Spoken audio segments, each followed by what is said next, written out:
आज आप लोगों को जो कहानी सुनाने वाला हूँ, इस कहानी से आपको पता चल जाएगा कि आदमी भी इस हद तक पहुँच सकता है क्या?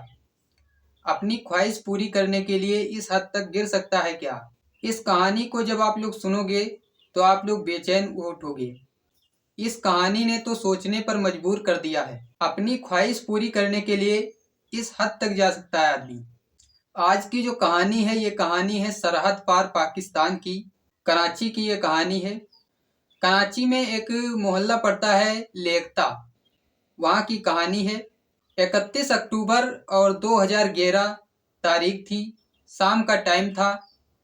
एक आदमी जो था वो भागता हुआ आता है और कब्रिस्तान के पास में करीब 5 लोग वहाँ पर बातें कर रहे थे। शाम का टाइम था।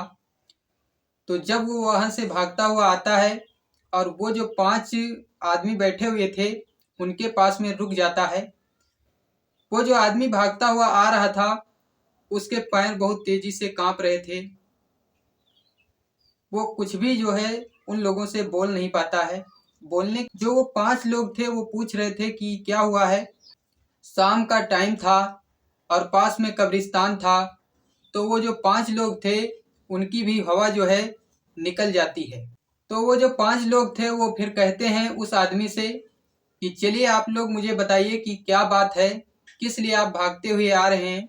तो वो कुछ बोल तो नहीं पाता है, लेकिन वो 5 लोगों को लेके जाता है उसी जगह पर जहाँ से वो भागकर आया था। तो वहाँ पर जब जाता है तो वो 5 लोग जो थे वो देखते हैं कि एक जो है कब्र थी।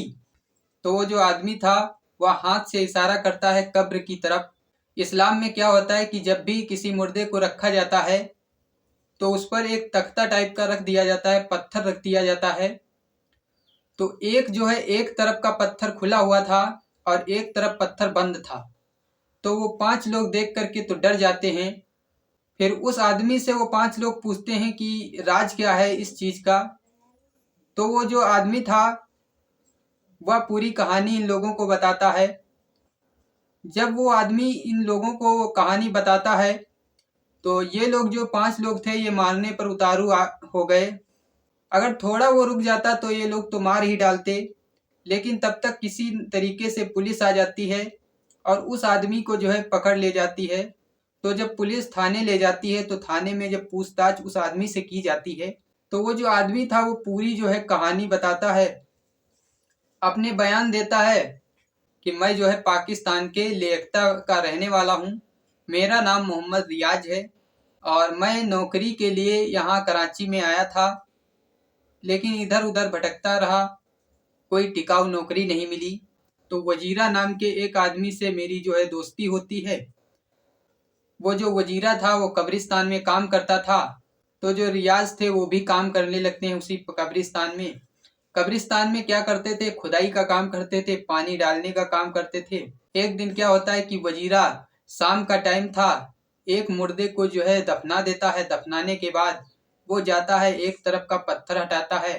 तो बयान में बताता है कि जब मेरी गहरी मित्रता हो गई, जब मेरी नौकरी लग गई, कब्रिस्तान में काम करने लगा, तो कुछ दिन बाद एक जो है कब्र थी और शाम का टाइम था। वजीरा क्या करता है, एक तरफ का पत्थर हटाता है। पत्थर हटाने के बाद उसके अंदर जाता है और अंदर से निकल आता है।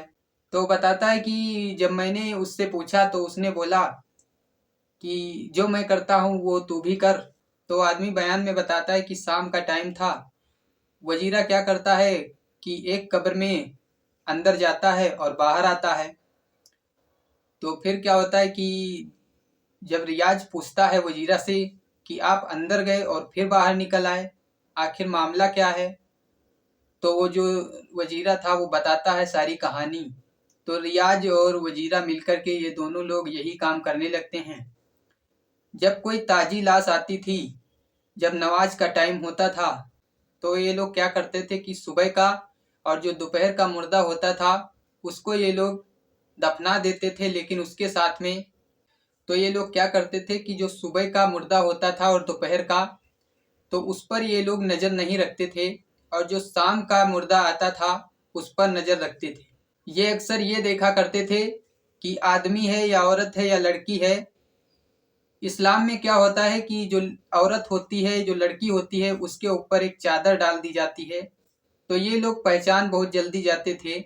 एक दिन क्या होता है कि शाम का वक्त था और एक जो है मुर्दा आता है और उसको जो है दफना दिया जाता है, कब्र को बंद कर दिया जाता है। जब कब्र बंद हो जाती है तो जो रिश्तेदार थे, जो वहाँ के रहने वाले लोग थे, वो सभी चले जाते हैं। वहाँ पर सिर्फ रियाज और वजीरा रह जाते हैं और उस कब्र का जो है एक तरफ का हिस्सा खोल लेते हैं। खोलने के बाद पहले वजीरा जाता है अंदर, उसको जो भी करना होता है वो करता है। उसके बाद में फिर से बाहर आ जाता है और जो रियाज था फिर वो रियाज जाता है। तो ऐसे बारी बारी ये लोग करते थे। कुछ दिन बाद क्या होता है कि वजीरा की जो है मौत हो जाती है। तो जो रियाज था वो अकेला रह जाता है। रियाज अकेला रह तो जाता है लेकिन वो ये काम करना बंद नहीं करता है। वो ऐसे ही लगातार काम ये करता रहता है। तो एक दिन क्या होता है कि एक लड़की की लाश आती है और उसको जो है कब्र में दफना दिया जाता है। दफनाने के बाद जब शाम का वक्त था, तो जो रियाज था वो वही काम जैसे पहले करता था। जाता है, एक तरफ का पत्थर हटाता है और उसके अंदर जाता है। जब अंदर जाता है तो जो रियाज था उस लड़की का जब पैर खोलता है, तो पैर उसने खोला तो पैर तो उसने देख लिया था, लेकिन उस लड़की का जो था सर खुला हुआ था। तो वजीरा जब देखता है उस लड़की की तरफ, तो उसके पैरों तले से जो है जमीन खिसक जाती है, क्योंकि उस लड़की के आंखों से इस तरीके की रोशनी आ रही थी, चमकदार। तो जो रियाज था वो कुछ भी बोल नहीं पा रहा था और वहां से भागता है, सीधा वहीं आ जाता है जहां पर 5 लोग बैठे हुए थे कब्रिस्तान में। तो ये 5 लोग जो थे, इनकी भी हवा जो है निकल जाती है, कुछ ये भी नहीं बोल पा रहे थे। तो वो जो आदमी था वो लेके जब कब्र के पास जाता है तो वो पूरी कहानी बताता है। कहानी जब उनको बताता है तो ये लोग तो बिल्कुल उसको मार ही डालना चाहते थे। तब तक किसी न किसी तरीके से पुलिस आ जाती है। जब पुलिस आती है तो उसको पुलिस पकड़ ले जाती है। जब पुलिस पकड़ ले जाती है तो वहां पर जब बयान देता है तो पूरी कहानी वो बता देता है। इन लोगों ने क्या किया था कि करीब 48 महिलाओं के साथ जो है बलात्कार किया था। देखिए, आप सबको बता दूं कि बलात्कार वो होता है, जबरदस्ती कह सकते हो या बलात्कार कह सकते हो।